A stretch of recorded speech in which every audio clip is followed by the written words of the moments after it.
हमारे भी कई बार इस प्रकार का भाव बना और सारी तैयारियां हो गई कि हम भी कैलाश मानसरोवर जाएंगे। क्या कहते हैं वो, पासपोर्ट वगैरह बनाना पड़ता ना आजकल, तो वो सब तैयारी हो गई और ये जाना हो गया कि कैलाश मानसरोवर जाना है। उसी समय एक महात्मा आए, आप जानते हैं उन महात्मा को, पूज्य ब्रह्मर्षि देवराहा बाबा के शिष्य हैं श्री हंस देवराहा बाबा। अपने मोहल्ले में ही टिकारी घाट है, उनका स्थान है। तो उसी समय हमको जाना था वहाँ, उसी गर्मी के समय में कैलाश मानसरोवर जाना था। तो हम उनका दर्शन करने गए, कई साल पुरानी बात है।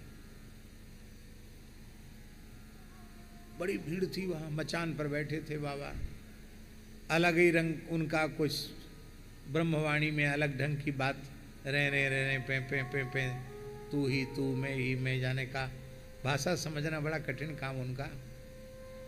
तो जैसे ही हम वहाँ गए तो हमारा उनका कोई परिचय नहीं था, लेकिन जैसे ही हम वहाँ पहुँचे तो उन्होंने सारी भीड़ को वहाँ से हटा दिया,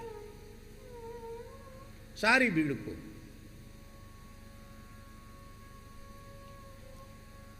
अपने जो शिष्य सेवक थे उनको भी हटा दिया, केवल हम थे वो थे। शायद हमारे साथ बाबूजी थे कि नहीं थे, ये नहीं थे, केवल हम और वो दो ही लोग थे। हाँ, तो वो महात्मा हमसे बोले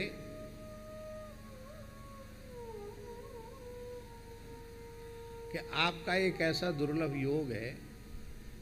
पहले तो बोले कि हम और आप पूर्व जन्म के कुछ हैं, ऐसा कुछ उन्होंने कहा। भगवान जाने, उनकी भाषा तो अपने ढंग की थी।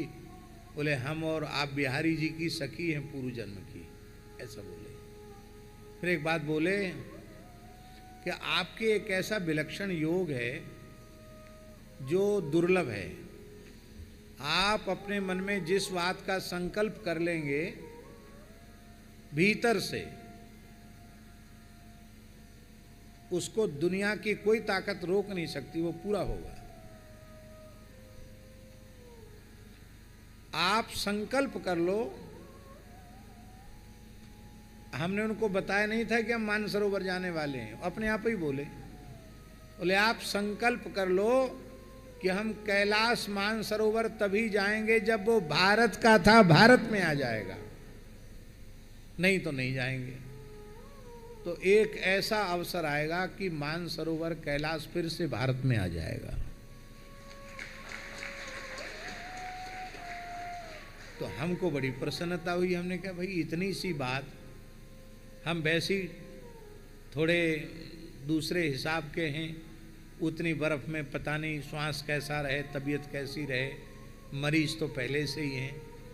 एक और महात्मा ने कह दिया, तो हमने कहा बहुत अच्छी बात है। यदि हमारे संकल्प करने से ऐसा हो जाए तो ठीक है, हम वचन देते हैं कि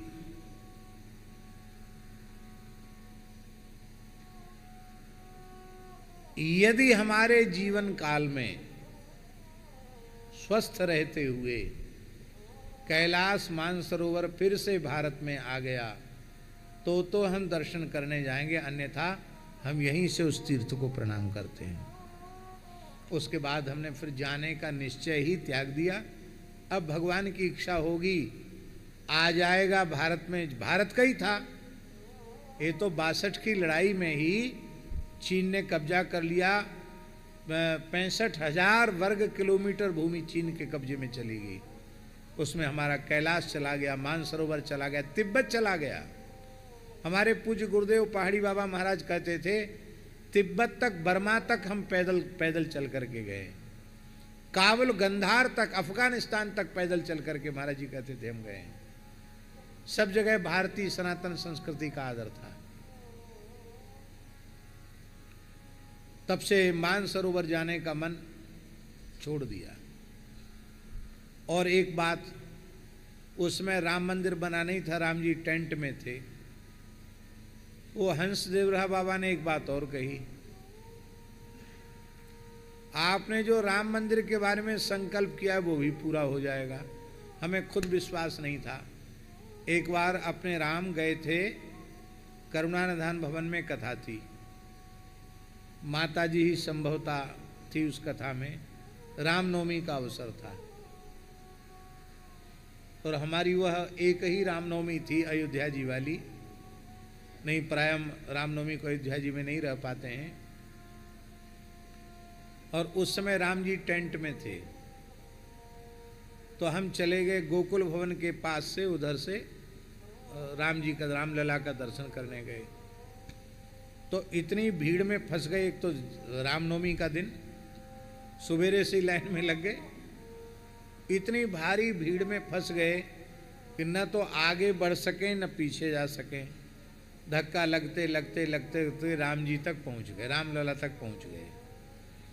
और रामलला पहुंचे कि हमको 1 मिनट भी खड़ा नहीं रहने दिया गया।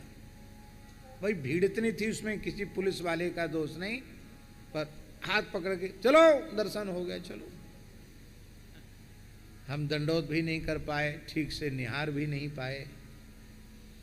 चलते चलते हम कह के आए रामलला से, अब जब आपका दिव्य भव्य मंदिर बनेगा तो ही हम आएंगे। अयोध्या तो आएंगे, पर आपका दर्शन करने तभी आएंगे जब आप मंदिर में विराजमान हो जाएंगे, नहीं तो नहीं आएंगे। और उसके बाद कई बार अयोध्या जाने का अवसर हुआ। कई बार लोगों ने कहा कि चलो दर्शन कर लो, आपको बिल्कुल लाइन में नहीं लगना पड़ेगा। हमने कहा हम नहीं जाएंगे।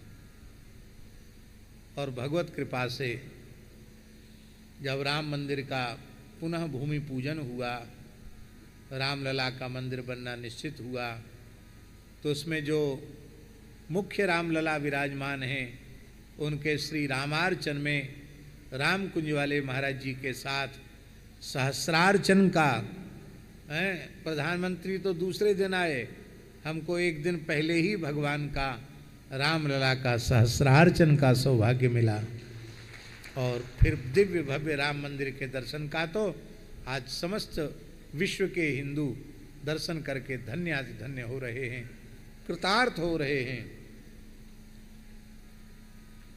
बोलो भक्तवत्सल भगवान की जय। इसलिए हम प्रार्थना करते हैं कि भगवान और कोई संकल्प पूरा करे न करे, लेकिन भारत हिंदू राष्ट्र हो, भारत अखंड हो, गोवध के कलंक से विमुक्त हो।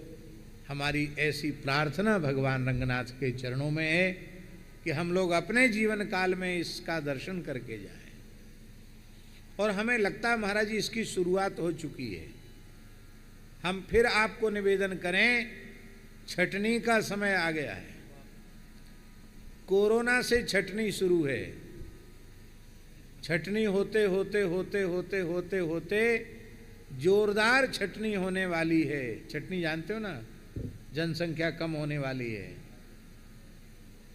फिर उतने ही लोग बचेंगे जिनकी वेद में श्रद्धा है, गाय में श्रद्धा है, ब्राह्मण में श्रद्धा है, देवता में श्रद्धा है, तीर्थ में श्रद्धा है, जिनका जीवन धर्म और सदाचार से संपन्न है, वे ही लोग बचेंगे। समय बहुत अच्छा आने वाला है। ऐसे संकेत भगवत कृपा से प्राप्त हो रहे हैं। कोई लड़ा थोड़ी रहा है लोगों को, ये आपस में लड़ भिड़ रहे हैं। पहले तो ये धर्म के नाम पर सब एक हो जाते थे, अब आपस में ही मर कट रहे हैं। और यह युद्ध कब अपने भीषण भयंकर स्वरूप में प्रकट हो जाएगा, इसका कोई ठिकाना नहीं। इसलिए हमारी आप सबसे प्रार्थना है कि इस समय का उत्तम उपयोग करते हुए हर व्यक्ति को उपासना का समय बढ़ा देना चाहिए, क्योंकि वे ही बचेंगे जो ठीक ठाक रहेंगे, नहीं तो बचने वाला कोई नहीं। कौन कब चला जाएगा कोई ठिकाना नहीं। बोलो वृंदावन बिहारी।